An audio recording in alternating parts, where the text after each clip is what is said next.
Nós vamos começar um curso e é uma aula mesmo.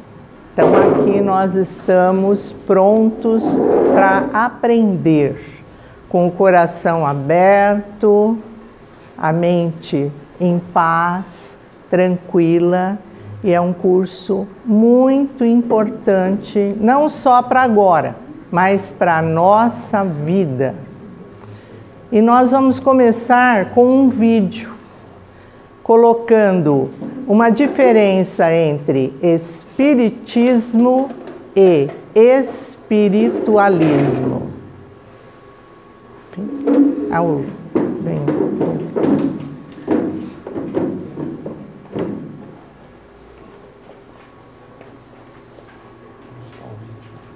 Não sei o que depois.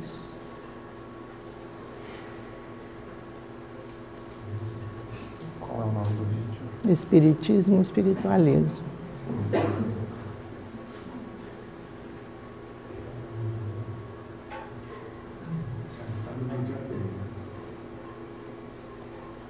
Aí, esse. Voltei. Pra mim de mal. Depois que eu fiz um vídeo. Mais alto. Vai aparecer no áudio. As pessoas que assistiram pediram pra eu fazer.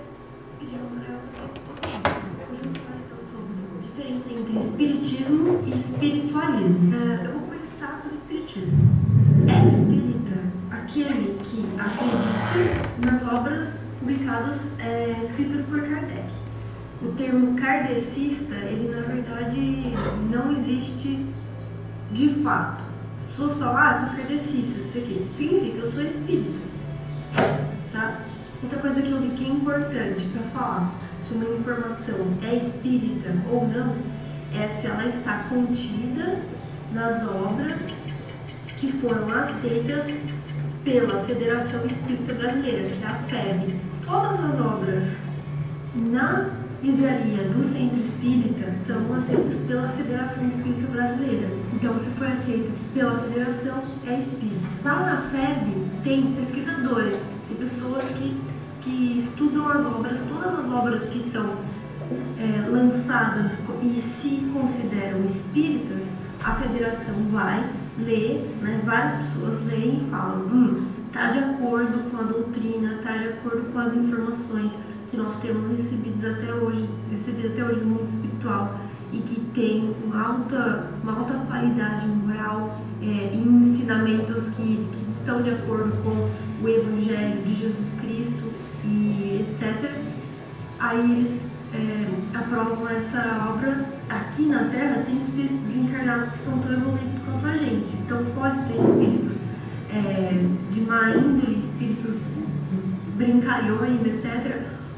Pessoas que podem fazer-se passar por outras e dar informações que não condizem com a vontade divina, com o Evangelho cristão, certo? Então, é muito importante que haja uma organização que esteja estruturada em preceitos básicos. Agora eu vou falar sobre o espiritualismo. A gente pode considerar espiritualista aquele que acredita na existência do espírito, ou seja, uma pessoa que acredita que existe algo além do tangível, do observável, nesse dualismo entre corpo e alma. Existe um corpo e existe uma alma. Se esse corpo morre, se as suas funções orgânicas param, vai continuar existindo a alma. Então, uma pessoa é espiritualista que acredita nisso. Então, todas as religiões, cultos, seitas, doutrinas, elas são espiritualistas, inclusive o espiritismo. Então, eu vou dar um exemplo. O budismo, ele acredita que a alma vive mais de uma vez em mais de um corpo aqui na Terra. O espiritismo também acredita nisso, que é a reencarnação. Só que o budismo acredita que eu, Isabelle, numa próxima vida, posso voltar como animal. E o espiritismo não acredita nisso. Eu só posso voltar enquanto ser humano aqui na Terra ou em mundos superiores. O catolicismo acredita em céu e inferno. O espiritismo acredita que todos os espíritos estão caminhando para o progresso, todo mundo tem chance. Milhares de encarnações até todo mundo ter atingido o estado de espírito puro e perfeito. Os espíritas, os católicos, os budistas, os umbandistas, os xamanistas, os hinduístas, os evangélicos, testemunhas de Jeová, muçulmanos, adventistas, protestantes, etc, são espiritualistas. Aqui embaixo eu vou colocar links de lugares em que eu pesquisei e coisas interessantes que vocês lerem sobre esses assuntos. Então é isso. Obrigada por quem está assistindo e beijo. Tchau, Brasil, como diz assim. Oi, voltei. Tô aqui de volta. Depois que eu tive um vídeo sobre não, acabou. É o Irmão Fox agora, é outro vídeo.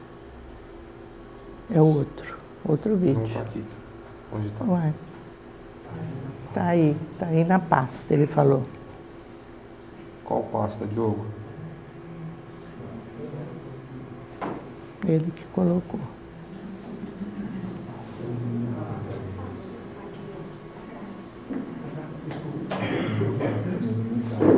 Minimizada. Aqui? Explorer? Irmão Fox. Irmão Fox, isso. Eu coloquei no Media Player porque nesse aí tá saindo mudo.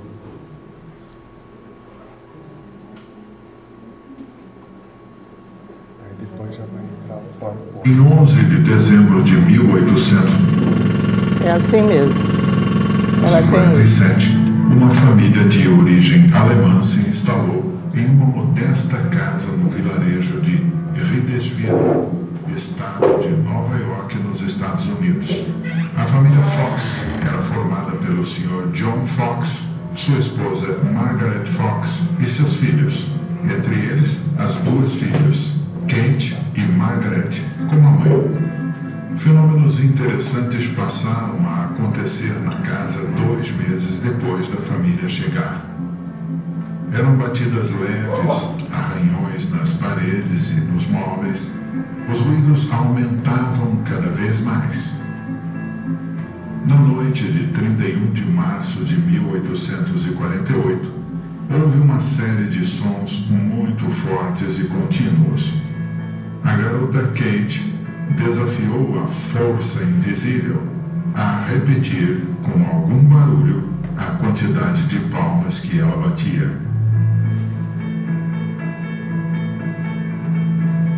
A resposta foi imediata. Margaret Fox, a mãe, fez um teste. Perguntou algo que somente ela ou algum familiar podia responder. Perguntou as idades de seus filhos. A resposta veio com exatidão. Perguntou se era um espírito que batia. 2 pancadas responderam sua pergunta. Assim, Margaret iniciou uma espécie de entrevista, onde acabou descobrindo que aquele era um espírito de um homem que foi assassinado naquela casa e que seus restos mortais estavam enterrados na adega. Através de combinação alfabética com as pancadas produzidas, chegou-se à identidade da vítima. Descobriu ainda o assassino.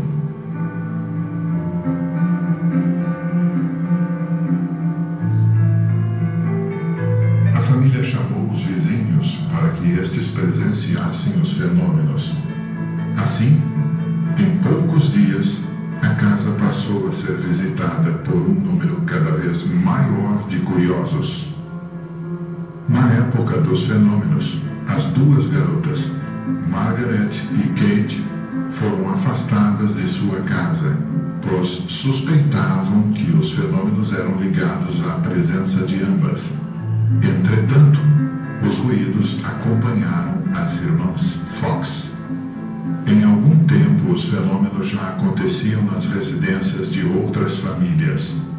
Isso fez com que surgisse uma onda espiritualista que passou da América para a Europa, onde o terreno já estava preparado para o estudo, aliada ao desenvolvimento científico. A forma mais comum de manifestações na Europa foi a das mesas girantes, fenômeno que chamou a atenção de filósofos como o intelectual Denisard Hippolyte Léon Rivail, futuro Kardec. Em Ok. 11 de dezembro de ainda não. 1847, Acabou. Minha cabeça está muito boa. Pronto, agora é a aula. No esse aí, isso. F5.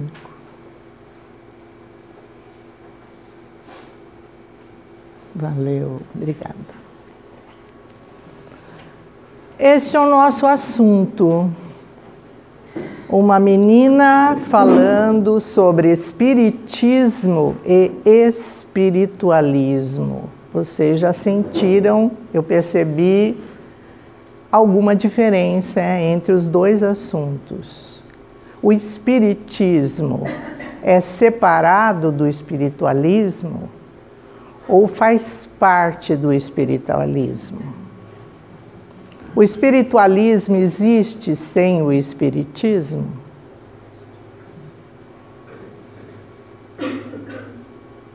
Eu vi tanto não aí.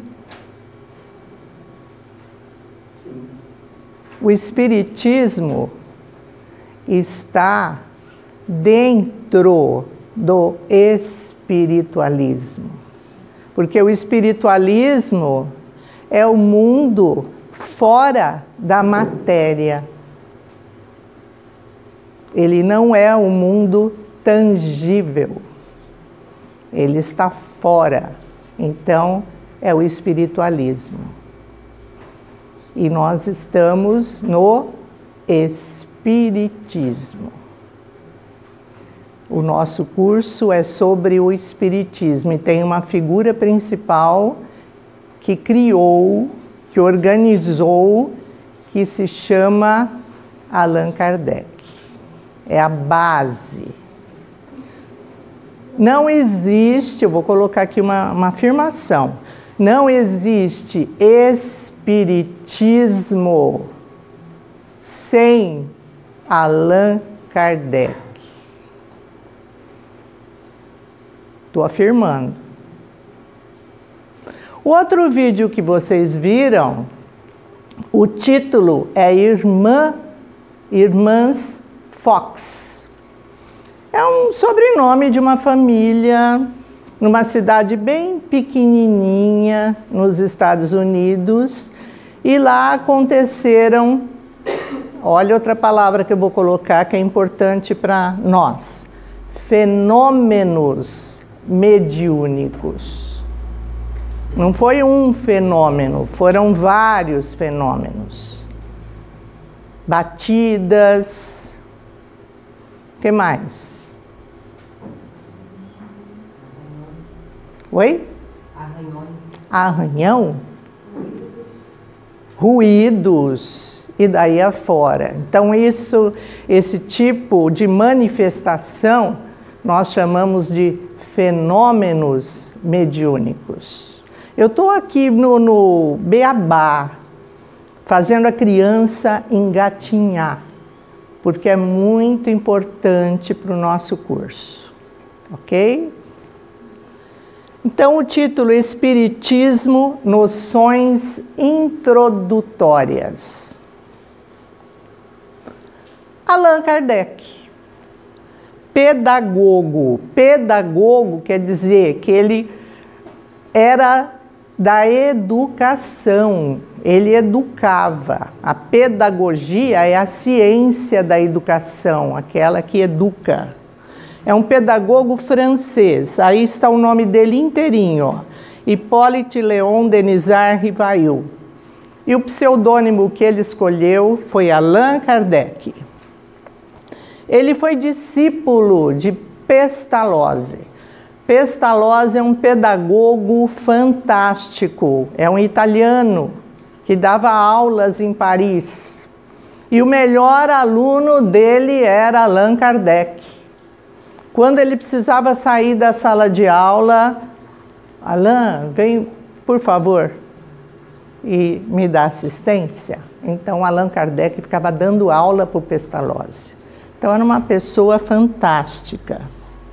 E esse Pestalozzi, o professor dele foi Jean-Jacques Rousseau, lá da Revolução Francesa. Olha, para vocês terem ideia da base de Allan Kardec. Base é formação, é a escola, da onde nós viemos. E membro de diversas sociedades acadêmicas. O seu principal intuito como espírita era dar algum suporte à espiritualidade humana, numa época em que a ciência avançava a passos largos e as religiões perdiam cada vez mais adeptos. Por que que isso acontecia? Porque se eu coloquei aqui até a Revolução Francesa foi um marco no mundo para as ideias evoluírem. O iluminismo está na Revolução Francesa, que é a clarear as ideias. Então essa é uma base do espiritismo. O espiritismo aceita coisas prontas. O espiritismo quer experimentar. Ele quer provar. Ele quer documentar. Porque o espiritismo também é ciência. Numa parte que as ciências estavam evoluindo, só que as religiões não. As religiões estavam paradas. Então ele vai fazer a junção da religião com a ciência. E tem mais uma coisa que vai ficar junto. A filosofia. Parabéns, a filosofia. Como você se chama? Eliana. Eliana, a filosofia. É o tripé do espiritismo. Ciência, religião e filosofia. Filosofia, para quem não conhece, é o que faz o homem pensar. As aulas de filosofia começam bem, até no maternal hoje nas escolas, para criança não virar robô. A criança tem que saber o que ela quer, tem que identificar e saber pensar. Kardec julgava ter encontrado um novo modo de pensar o real. O real, o que é o real? É que você está vendo, que você acredita, que uniria de forma ponderada, quer dizer, de maneira leve, suave, a ascendente ciência e a decadente religião. Então é o que eu coloquei, né? Ele quer deixar no mesmo patamar a ciência e a religião. Analisou relatos de inúmeras ocorrências mediúnicas espalhadas pela Europa e Estados Unidos, unificando as informações que interpretou a fim de codificar esse tipo de práticas e os ensinamentos transmitidos. Então vocês estão vendo que ele vai fazer uma pesquisa. O que estava acontecendo lá nos Estados Unidos, que depois passou para a Europa, e ponderando, colocando uma peneira para ver o que é certo e o que não é. Pode ser até o do fato e do fake, né? O que é verdade e o que não é. Ali em cima eu coloquei o Livro dos Espíritos, porque ele é o primeiro de Allan Kardec. Ele defendia o uso do empirismo científico para investigar os fenômenos da racionalidade filosófica para dialogar com o que presumiu serem espíritos e analisar suas proposições, e buscou extrair desses diálogos consequências ético-morais úteis para o ser humano. Vocês perceberam que ele sempre tem base? O que é bom? Então, ético-moral. O que é bom para o ser humano vai ficar presente. O que não é vai ser descartado. Por que ele já tinha essa visão? Porque ele era um pedagogo. Ele era um professor. Ele está educando a humanidade. educando as pessoas que estão entrando nessa, eu vou colocar agora a palavra religião, apesar que muita gente coloca doutrina nova. Tudo bem? Surgia aí mais precisamente em 18 de abril de 1857 a doutrina espírita. Por que essa data? É quando surgiu o Livro dos Espíritos.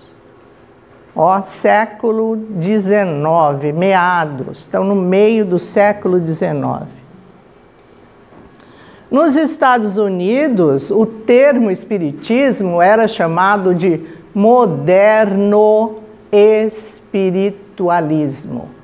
E até hoje tem este nome. Nós vamos ver. Em face dessa introdução de um caráter científico, filosófico e religioso. É o tripé, que eu já falei. Nos países de língua inglesa, assim como boa parte da Europa, o espiritismo ainda é considerado uma ciência de observação dos fenômenos espiritualistas. Então, observar. Nossa, está acontecendo alguma coisa lá, vamos ver. Vamos observar só. Uma espécie de espiritualismo científico ou experimental. E muito menos como uma religião. Então, vocês viram ali a experimentação. Então, cadê a fé? Religião se liga com a palavra fé. O espiritualismo norte-americano e inglês evoluiu de forma bem diferente do que é conhecido como espiritismo ou doutrina espírita, conforme codificado por Allan Kardec. A palavra codificar quer dizer que ele organizou. Ele criou também, ele criou a religião espírita e codificou as informações nos livros básicos. A Hebe colocou aqui um livro básico, o Evangelho segundo o Espiritismo. Esse é um dos, não é o primeiro é o que vocês viram ali, o Livro dos Espíritos. Kardec, o busto dele no seu túmulo, no cemitério Père-Lachaise, Paris. Espiritismo ou doutrina espírita. Ó, o tripé aí, religiosa, filosófica ou moderno espiritualismo, codificada. Depois de observar e analisar, olha aqui os fenômenos mediúnicos já começando a aparecer do segundo vídeo que vocês viram.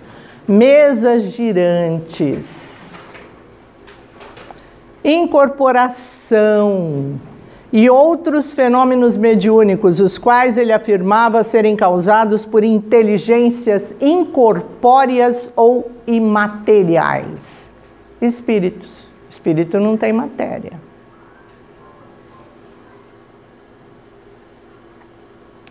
Kardec definiu o espiritismo como a doutrina, aí são palavras dele, a doutrina fundada sobre a existência, as manifestações e o ensino dos espíritos. Olha as mesas girantes, eu coloquei algumas gravuras daquela época. Mesas girantes falantes ou dança das mesas. São um tipo de sessão espírita em que os participantes se sentam ao redor de uma mesa, colocam as mãos sobre ela e esperam que ela se movimente. Populares no século XIX acreditavam-se que as mesas serviam como meio de comunicação com supostos espíritos. Eles não acreditam que estão ali. E essa mesa, ela levantava, ela girava, ela andava na sala. Nós sabemos que hoje, dependendo dos médiuns presentes, naquela época eles não sabiam disso ainda. Incorporação. Incorporação, também conhecido como psicofonia, É um termo utilizado pela doutrina espírita para descrever o ato pelo qual um médium permite, consciente ou inconscientemente, que um espírito se manifeste através de seu corpo. Tem médium que não controla isso, né? E é uma obrigação do médium controlar. Se ele sabe que ele tem a mediunidade, ele tem que ir na casa espírita, tem que estudar, não ficar na casa dele incorporando, não ficar achando que ele é um meio-deus, que sabe curar as pessoas na casa, como muita gente faz. Cuidado. A sintonia pode ser parcial ou integral. No primeiro caso, o médium fica consciente e observa o espírito controlar seu próprio corpo e raciocínio. Quer dizer, ele domina a mediunidade. Já na segunda, fica totalmente inconsciente, perde a noção de tempo e não se lembra de absolutamente nada do que passou durante os fenômenos mediúnicos. Tem médium que não sabe o que aconteceu. Ele praticamente acorda, porque ele está inconsciente. Vou colocar uma palavra aqui, ele praticamente abandonou o seu corpo para o espírito. O mais interessante seria você controlar.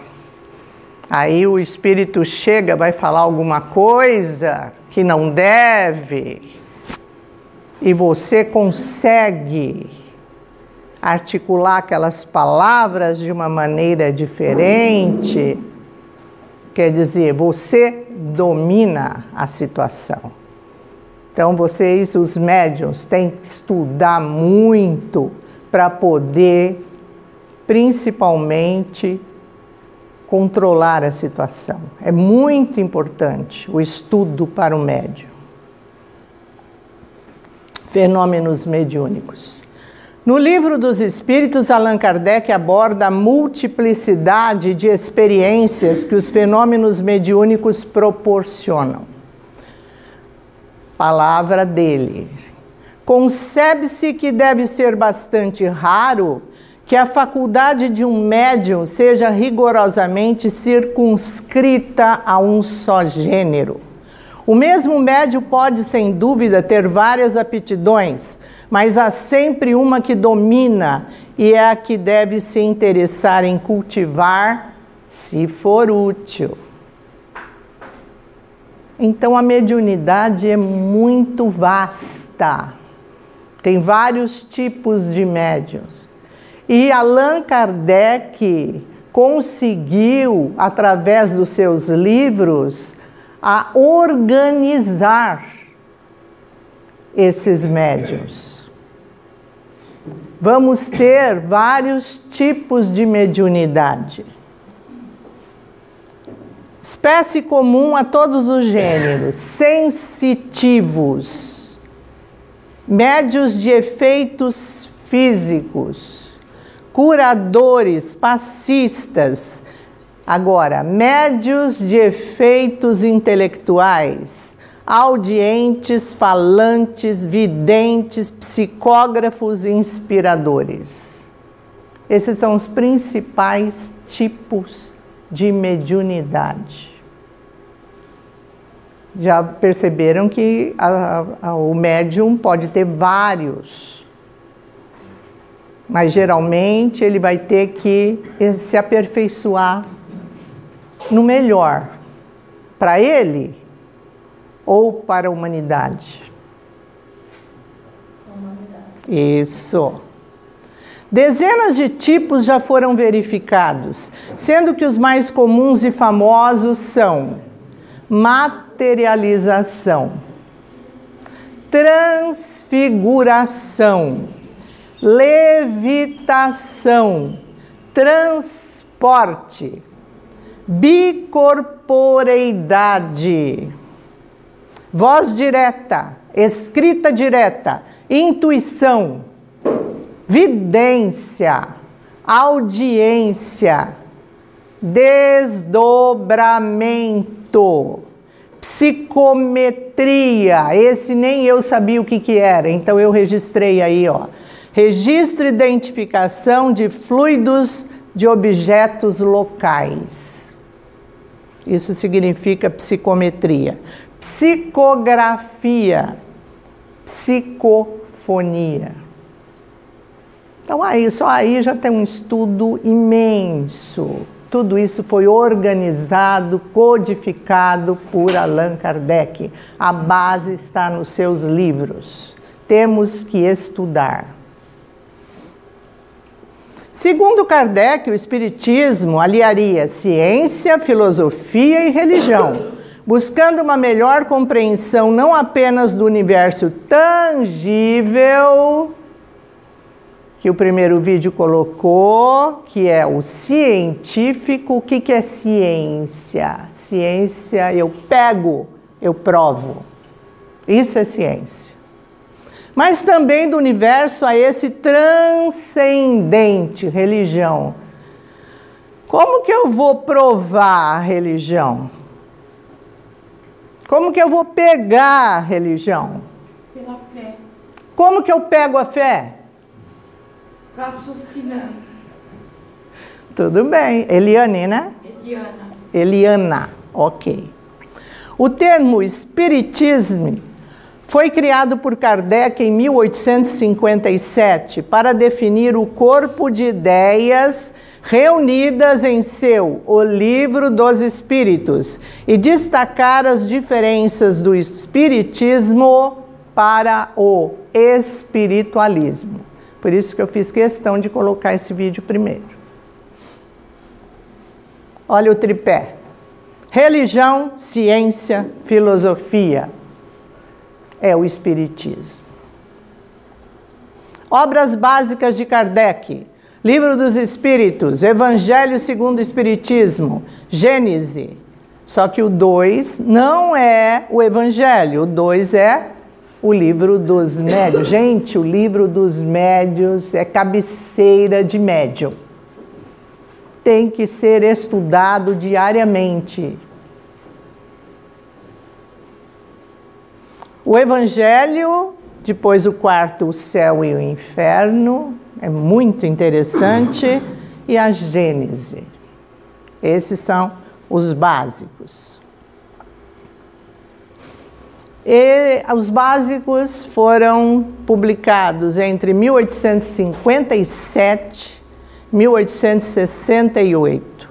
E somam-se ainda as chamadas obras complementares.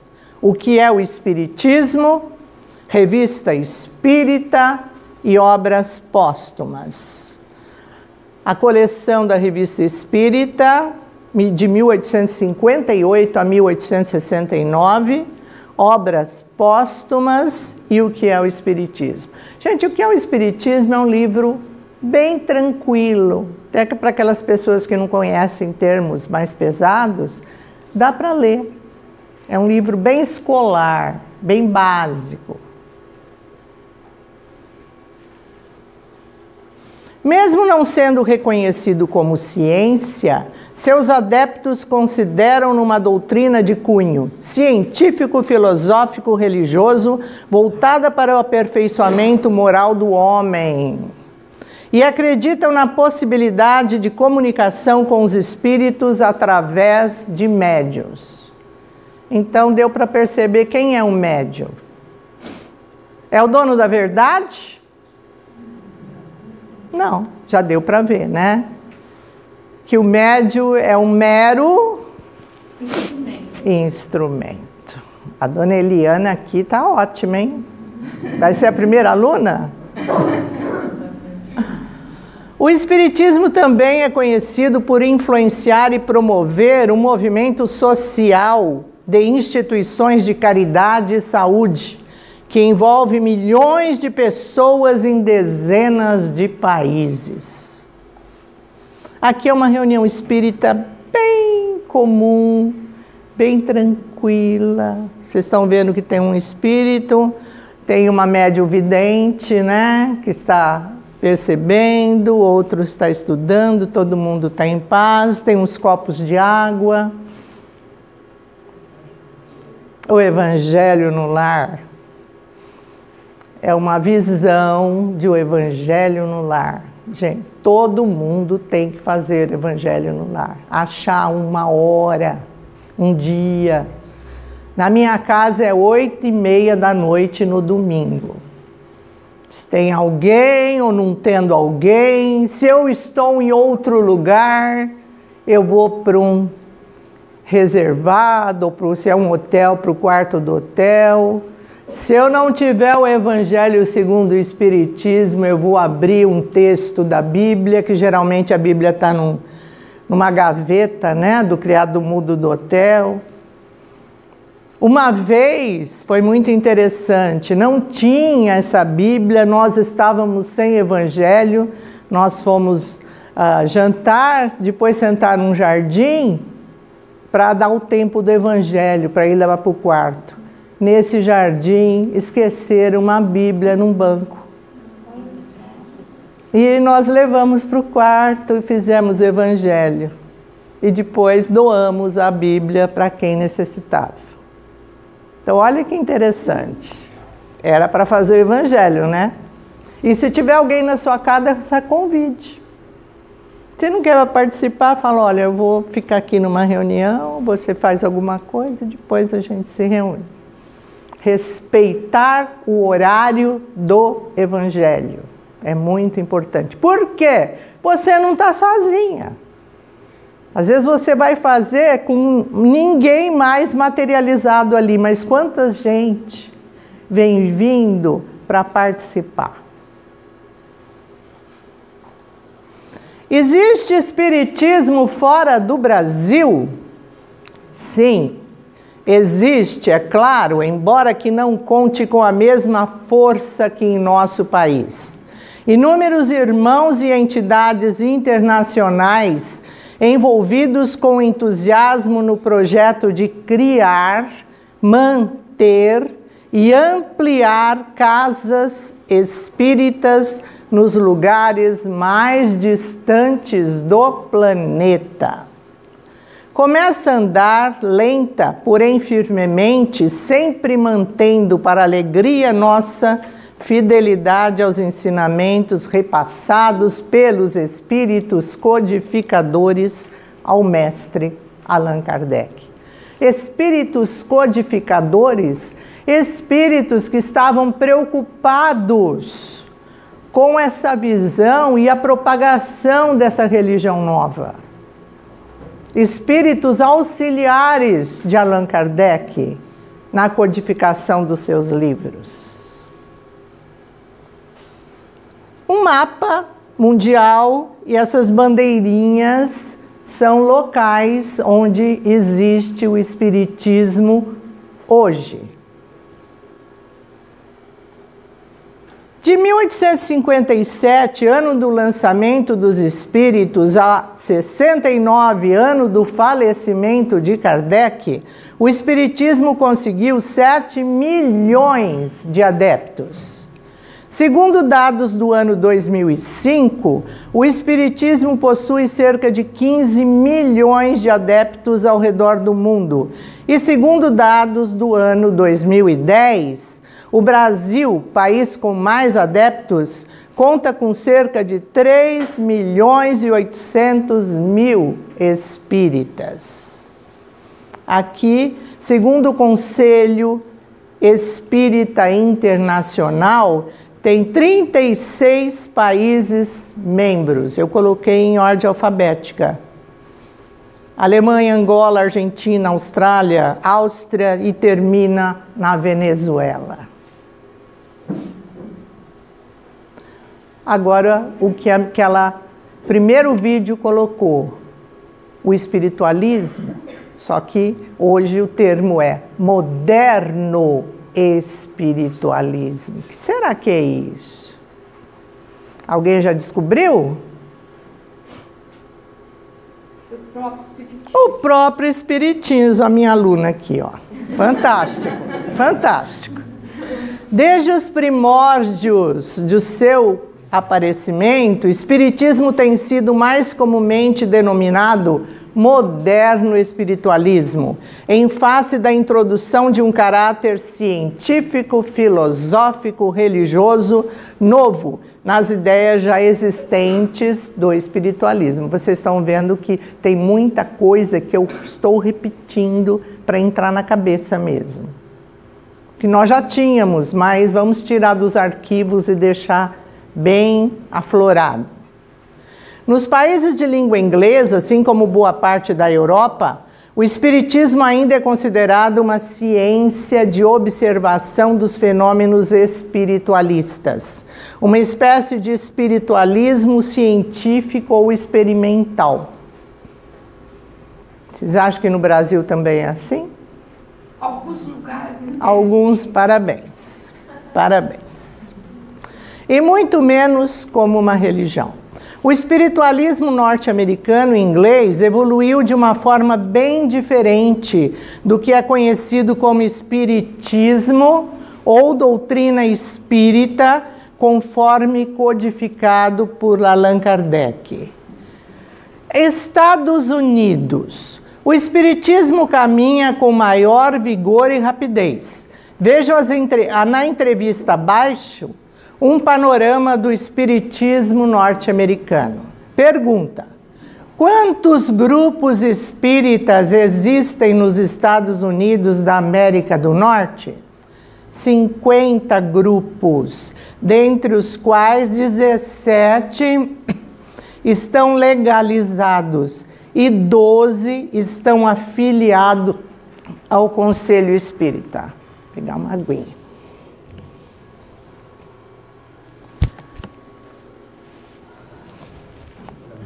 Caiu. Como se organiza nos Estados Unidos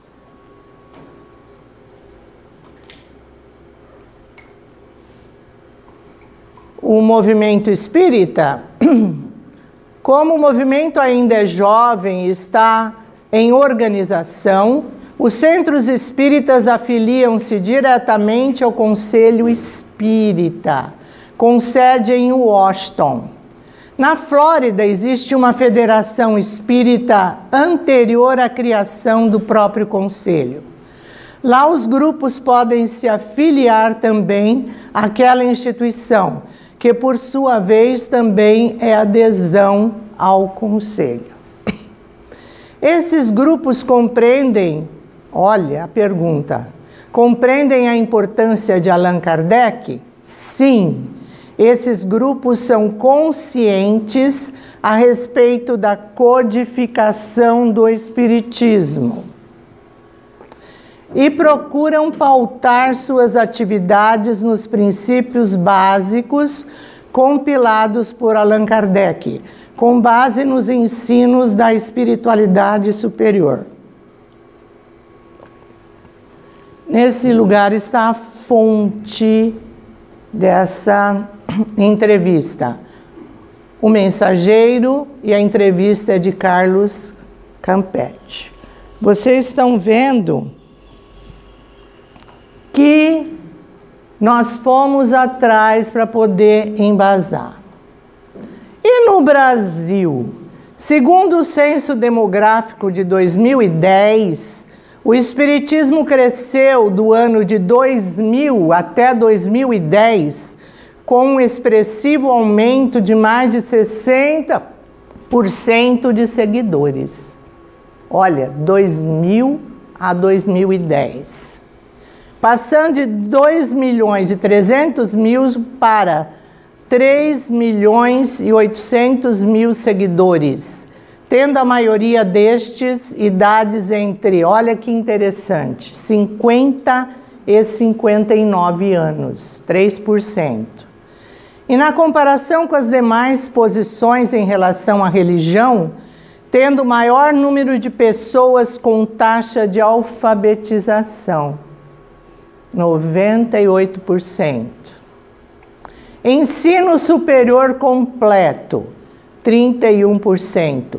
E rendimento acima de 5 salários mínimos, 19%. além da menor percentagem de indivíduos sem instrução, quase 2%. E com ensino fundamental incompleto, 15%. Vocês estão vendo que foi uma previsão bem, né? E uma pesquisa bem feita. Essa frase é fantástica, de Allan Kardec. Fora da caridade não há salvação. O nosso Chico, ele era uma pessoa que tinha um humor característico e falava coisas preciosas, pérolas. Vamos ver aqui um textinho. Nunca quis mudar a religião de alguém, porque positivamente não acredito que a religião A seja melhor que a religião B. Nas origens de toda religião cristã está o pensamento de nosso Senhor Jesus Cristo. Quem seguir o Evangelho? Olha aqui embaixo. Se Allan Kardec tivesse escrito que fora do Espiritismo não há salvação, eu teria ido por outro caminho. Graças a Deus ele escreveu fora da caridade, ou seja, fora do amor, não há salvação. Perfeito, né? Os espíritas têm sua imagem fortemente associada à prática da caridade. Eles mantêm em todos os estados brasileiros escolas para pessoas carentes, creches e outras instituições de assistência e promoção social. Eu coloquei uma só. Associação Espírita Bezerra, Dr. Adolfo Bezerra de Menezes. Ali a Associação Espírita Beneficente, Dr. Adolfo Bezerra de Menezes. É uma entidade sem fins lucrativos, fundada em 41. E assim chamada em homenagem a ele, que foi médico militar, escritor, jornalista, político, filantropo e notável expoente da doutrina espírita. Então, eu escolhi um especial, né? Conhecido como médico dos pobres por sua postura caridosa no atendimento a pessoas que necessitavam de ajuda médica, mas não tinham como pagar. Bezerra de Menezes era um modelo de perseverança, caridade e amor. Essas características, somadas à sua militância na divulgação e na reestruturação do movimento espírita no Brasil, fizeram com que fosse chamado de Kardec brasileiro e se fizesse patrono de inúmeras instituições espíritas. Esse que eu coloquei aqui, essa associação beneficente, fica em Belo Horizonte, capital de Minas. Allan Kardec, o codificador do Espiritismo, é uma personalidade bastante conhecida e respeitada no Brasil. É o autor francês mais lido no país. Seus livros já venderam mais de 25 milhões de exemplares em todo o território brasileiro. Se forem contabilizados os demais livros espíritas, todos decorrentes das obras de Kardec, o mercado editorial brasileiro espírita ultrapassa 4.000 títulos já editados e mais de 100 milhões de exemplares vendidos. Os livros espíritas lideram o ranking dos mais vendidos nas principais livrarias do país. Livros espíritas nós temos muitos, mas como médiuns nós temos que selecionar e principalmente a obrigatoriedade das leituras básicas. E aqui para o nosso curso os livros básicos são de José Lacerda de Azevedo, Dr. Lacerda, principalmente esse que está nas minhas mãos, Espírito, Matéria, Novos Horizontes para a Medicina. Gente, esse livro é espetacular. O Brasil comporta a maior quantidade de adeptos espíritas do mundo. No entanto, vale frisar que é difícil estipular a quantidade existente, olha que interessante, de espíritas, pois as principais estipulações sobre isso são baseadas em censos demográficos, em que se é perguntado qual a religião dos cidadãos. Porém, nem todos os espíritas interpretam o espiritismo como religião. Então, eu sou católico. Por quê? Porque eu fui batizado. Não é? Olha, eu sou uma historiadora, então eu gosto de documentar e saber das coisas. E esse questionamento aqui é muito importante. Embora tenha repercutido em dezenas de países, a verdade é que o espiritismo não achou muito espaço para prosperar. Espiritualistas britânicos e americanos não aceitaram a tese de reencarnação e fizeram ressalvas à religiosidade da doutrina. Em Portugal, Espanha e Itália, as ideias foram combatidas pela Igreja Católica e não puderam circular livremente.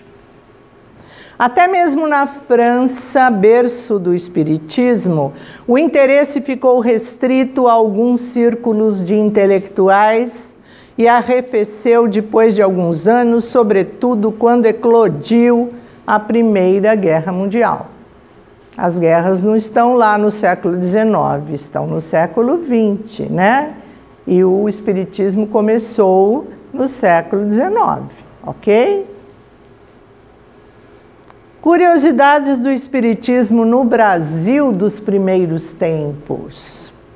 O avanço do espiritismo foi notável desde os primeiros anos, como o próprio Allan Kardec festejou em uma edição de 1864. Olha lá, ainda estamos lá no meados do século XIX, da Revista Espírita, que já vocês viram que ela já existia.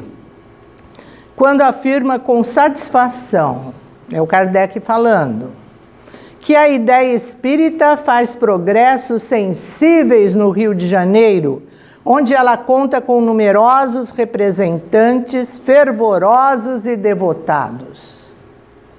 O fenômeno das mesas girantes era visto com curiosidade no Brasil imperial do século XIX, ali na época do Dom Pedro, né? Dom Pedro I e Dom Pedro II. Os periódicos Jornal do Comércio, Diário de Pernambuco e o Cearense noticiaram a febre que colocava toda a sociedade parisiense em torno de uma mesa redonda, que é a mesa girante. Antes da doutrina kardecista, falar de espiritualismo já era comum entre homeopatas e homens atentos a casos extraordinários como o das irmãs Fox. Então vocês viram que aquele vídeo das irmãs Fox, aquele repercutiu no mundo inteiro. Um livro brasileiro, esse à esquerda, Os Primeiros Anos do Espiritismo e a Mediunidade no Brasil, época de Dom Pedro II, Licurgo de Lacerda Filho é o autor do livro. Primeiros registros de mesas girantes no Brasil. No dia 14 de junho de 1853, é publicado na seção exterior do Jornal do Comércio do Rio de Janeiro notícias sobre as mesas girantes. E no dia 2 de julho de 1853, no Diário de Pernambuco. E no dia 15 de julho foi a vez de O Cearense, então propagando esses fenômenos mediúnicos que aconteceram nos Estados Unidos. E o primeiro centro espírita do Brasil e seu criador, Teles de Menezes, onde será que foi esse primeiro centro espírita? Não foi em Belo Horizonte. Foi em Salvador, Bahia. A pequena redação do Courrier do Brasil, por exemplo, era principal ponto de encontro no Rio de Janeiro de franceses exilados e opositores do regime de Napoleão III. Não é o Napoleão Bonaparte, não, ele vai governar depois. É um imperador da França. Bem como de brasileiros atentos às teorias políticas e filosóficas que agitavam a Europa. A elite carioca dos anos 1850 tinha os olhos voltados para Paris. Então, Paris é o foco e sempre foi a parte intelectual. Então, para nós, era muito importante. Para os intelectuais brasileiros, Brasil, Paris, era um sonho. Quando a doutrina de Kardec veio a público, foi bem recebida pelos leitores do jornal impresso em francês e apreciado por prestigiados cidadãos da corte de Dom Pedro II. Além de fascinantes, as revelações dos espíritos estavam livres, do conservadorismo católico e alinhadas com ideias modernas. Então, vocês estão vendo que a religião católica sempre quis reprimir o espiritismo. Mas não é por isso que o espiritismo evoluiu. O espiritismo logo virou uma opção mística estimulante para intelectuais que desprezavam o controle moral exercido pela Igreja. Com o apoio de figuras respeitadas da sociedade brasileira, o espiritismo ganhou legitimidade. Então, vocês estão vendo que aqui era um terreno bem próspero para isso. E a parte da caridade. Alguém tem um filho olha, o segundo ponto ali, Para quem tem um filho doente, pouco importa se a ajuda parta de católicos, espíritas ou ateus, não é verdade? Foi a dinâmica de funcionamento dos centros a principal responsável pelo espiritismo ter atingido classes populares. Famílias pobres passaram a confiar nos espíritas, a quem pediam apoio e de quem recebiam remédios naturais, passes espirituais, roupa, comida e conforto. A gente pode acrescentar amor, né? Amor. Que é o principal, né, que a gente passa. Parabéns. Quem você é? Adilson. Olha, aqui tem uma frase entre aspas, e ela é especial. A popularidade do espiritismo vem dessa ação de caridade da elite em relação aos necessitados. As pessoas procuravam o espiritismo em busca de tratamento, afirma Bernardo Lilgoy, professor de pós-graduação em antropologia da Universidade Federal do Rio Grande do Sul e pesquisador do CNPq. Então, vocês estão vendo que é um estudo, é uma base. Por isso, todas aquelas informações. Também encontravam refúgio nos centros espíritas pessoas tratadas como, olha, isso é muito importante, como loucas, que viam na ideia de mediunidade uma possível explicação para supostas visões e vozes. Gente, no asilo, nessas casas de loucos, nos hospícios, na época, o que tinha de médiuns? Eles davam choque ainda. Davam choque. Era um absurdo. Com palestras, cursos e leituras, eram incentivadas a acreditar que podiam encarnar espíritos. Será? O espiritismo brasileiro se afastava do elitismo europeu, berço da doutrina, e abria espaço para a entrada de pessoas simples. No espiritismo é uma casa aberta, a porta está ali.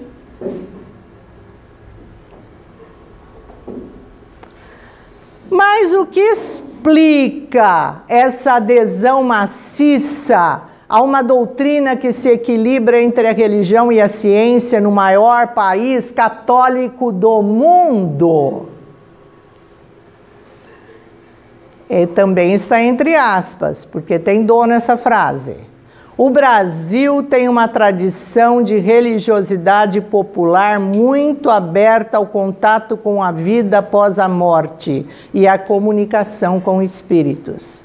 A classe média e alta não podiam contar com as religiões de origem africana ou indígena como expressões formais de sua fé.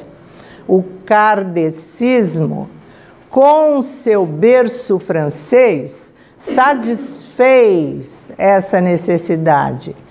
É John Morrow, historiador e professor da Universidade de Iowa, Estados Unidos. O espiritismo à brasileira.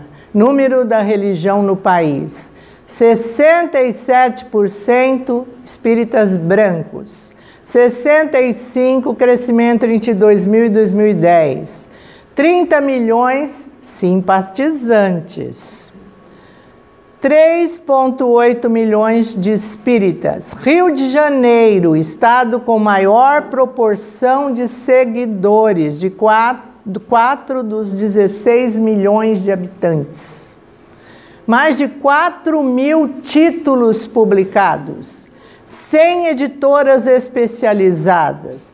19,7% dos adeptos ganham mais de 5 salários mínimos.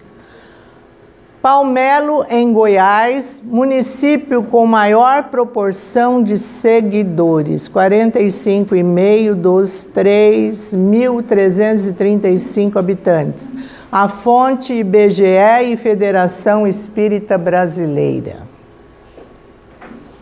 O espiritismo não institui nenhuma nova moral, apenas facilita aos homens a inteligência e a prática da do Cristo. O verdadeiro espírita e o cristão verdadeiro são uma única e mesma coisa. Allan Kardec afirmando. O verdadeiro espírita não é aquele que crê nas manifestações, mas aquele que aproveita o ensinamento dado pelos espíritos. De nada serve crer se a crença não o faz dar um passo à frente no caminho do progresso e não o torna melhor para o seu próximo. Isto que é importante, é lema de Kardec. Pronto, essa é a nossa aula, primeira aula do curso de apometria. Maravilhosa. Foi cansativa? Não. Adorei. Adorou? Eliana adorou. Tem mais alguém que adorou? Ok. A expectativa de vocês para essa aula se realizou ou não? Sim. Deu para clarear alguns pontos? Eu acho que é mais importante, principalmente da mediunidade de cada um. Eu achei que quando nós preparamos alguma coisa, você nunca está sozinho. E eu tenho certeza absoluta que muitos me ajudaram. Tenho certeza e agradeço por isso. Porque, como professora, a minha missão é passar conhecimentos, é ensinar, é abrir caminhos. Essa é missão. E eu tenho certeza que eu nasci com essa missão, para ser professora. Eu dei aula só 40 anos em sala de aula de 5ª ao 3º colegial. As minhas matérias eram História, Filosofia e Sociologia. Acompanho muitos dos meus alunos pelo Face até hoje. Tem crianças, ó, na minha cabeça são crianças, que já estão, por exemplo, os do ângulo estão com 22, 23 anos. Os do Pedro José Neto já são formados de certa idade. E os do Liceu Monteiro Lobato, que foram os últimos da minha carreira, eu fiquei 13 anos no liceu, eu acompanho muito de perto, e eles estão comigo. E chegam os aniversários, eu falo, parabéns, querida aluninha, ou querido aluninho. Às vezes ele já tem família, está com filhos, mas para mim, no meu coração, ainda é o meu aluninho. E eu gosto de ensinar, de passar esses conhecimentos. E espero que tenha atendido ao coração de vocês, porque vocês vieram aqui buscando algo. E espero que eu aflorei essa vontade mais ainda, que nós vamos passar para frente com outros professores, né, desse curso maravilhoso, que vai durar o semestre inteiro. E depois vocês viram que a nossa missão de médium é trabalhar e o que é isso? Fazer o quê? Nos doar aos outros. Caridade, caridade, caridade. O meu marido teve uma visão da avó, que já faleceu, até foi num acidente de carro bem pesado. E ela chegou e o meu marido falou, o que é importante para nós fazermos aqui? Ela só falou as 3 palavras, caridade, caridade, caridade. Bom dia a todos, boa semana e bom curso.